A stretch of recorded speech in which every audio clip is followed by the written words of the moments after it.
Hi, my name is Constance Fields, and this is a commentary regarding the FCAT, written by my mother, Arlette Jones-Lawson, entitled Greyhounds and the FCAT. Dog racing is a sport that is run by greyhounds. The greyhounds chase a mechanical lure, which is called a hare. This is typically an artificial bone or rabbit. The hare starts about half a circuit behind the start, and when it passes a point near the starting traps, it automatically triggers the gate and releases the greyhounds. If the dogs catch or overtake the lure, the race is declared void. Unlike dog racing, the FCAT doesn't act as a motivation to our students. Instead, it acts as a deterrent. The acceptable goal in the reading portion of the FCAT is designed to have a greater than 50% failure rate. It appears that the dog racing strategies have come into play when it comes to the FCAT. The apparent assumption is that if success is kept just out of reach, then the students will somehow rise to the occasion. The problem with this is, much like in dog racing, the goal is moving along with the students. The scale changes depending on the year our children enter the target grades, never allowing the majority to catch or surpass the goal. One question that arises is, if the students can't reach the goal, then aren't they unlikely able to surpass it, especially if it's not a fixed goal? This year, the FCAT got even harder, and also changing was the very way the tests were administered in certain grades, like the 10th grade. There is a myth in dog racing that if the dog ever catches the lure, it will never race again. The theory is that the greyhounds would remember the experience of catching a mechanical lure and reason that there is no point in chasing after another hare because it would always be a non-living rabbit. Therefore, the dog will choose not to chase. The act of catching the mechanical rabbit teaches the greyhound that the chase is pointless. Our students are wired differently.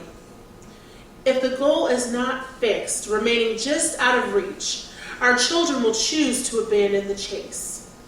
Our children are smart. Most are honor roll students.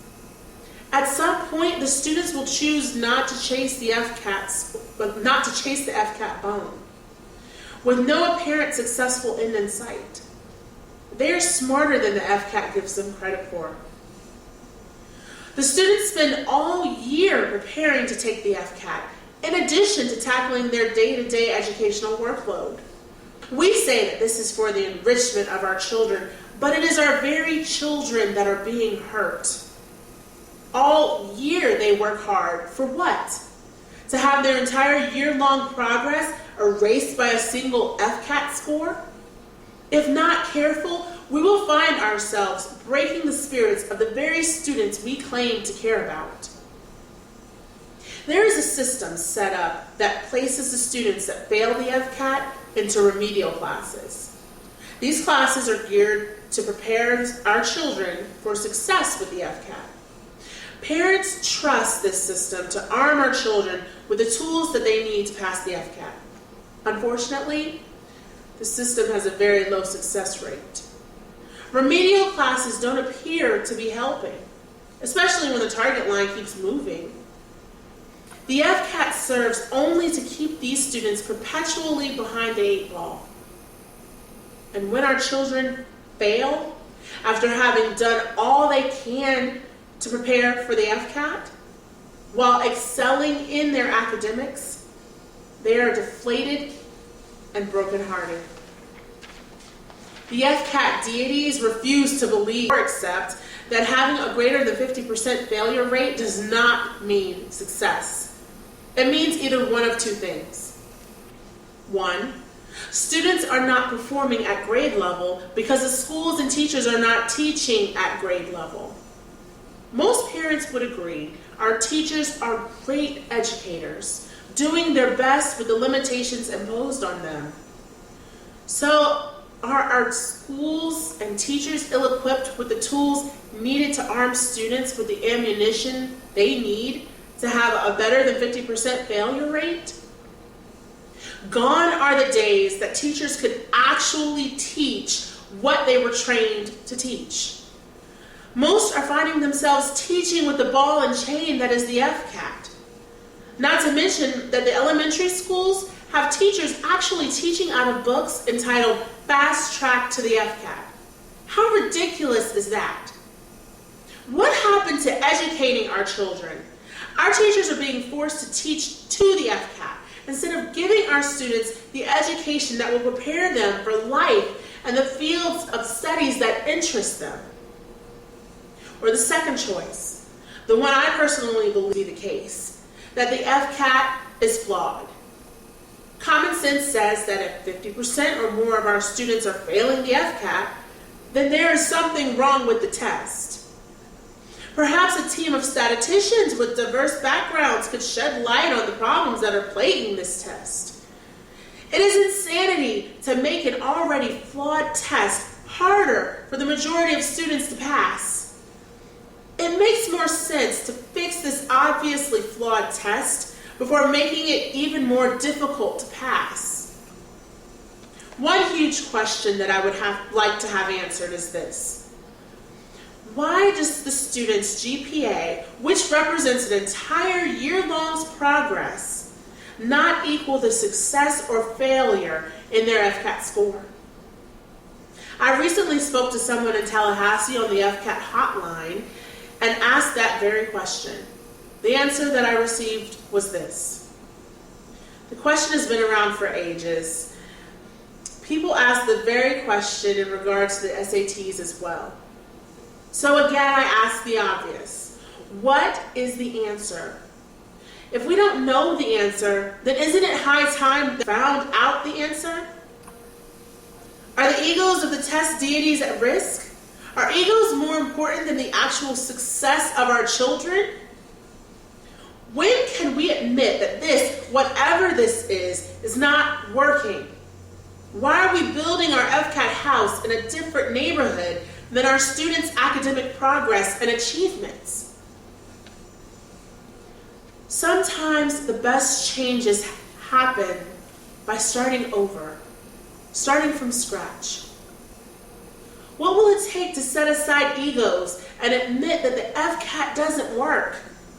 If GPA does not equal FCAT, which it doesn't, then is teaching for an entire year a waste of our children's time, or is it the FCAT that's the waste of time? And on the flip side, there are students that fail in their academics but pass the FCAT. What does that mean to have students that can't function successfully in life with the skills that could have been taught, should have been taught by the teachers in their respective fields of expertise, only to have instead been taught by the teachers who focus on teaching to the FCAT? Who cares, right? They passed the FCAT. If we are trying so hard to make the FCAT exam meet the national standard, why not just use the national standard? Why not scrap the FCAT and adopt the national standard? Use one nationwide test. Why are we trying to make the FCAT square fit into the national standard circle? Educators, parents, and students are all singing the same song. Is it the FCAT that's out of tune? It is a matter of common sense, or it should be. I would be interested to see what the bell curve for the FCAT test results look like. I'll bet it has a very long tail. In what sane universe does the progress that the students accomplished all year get erased by a single test? Erased by a very flawed FCAT? To me, this is backwards thinking.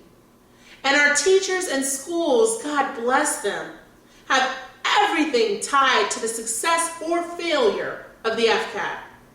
Teachers' individual evaluations are tied in large part directly to the FCAT.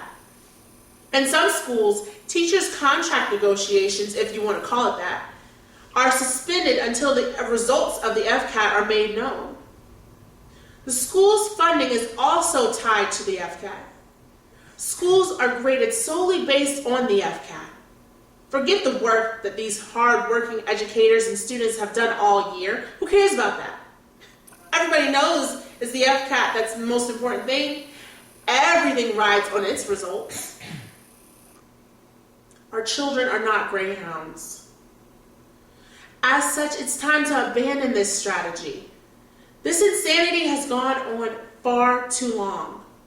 Greyhounds are forced to chase something artificial, and as a result of the FCAT, our students, our children, our future are being forced to chase artificiality as well. Enough is enough. Our children are more than a test score.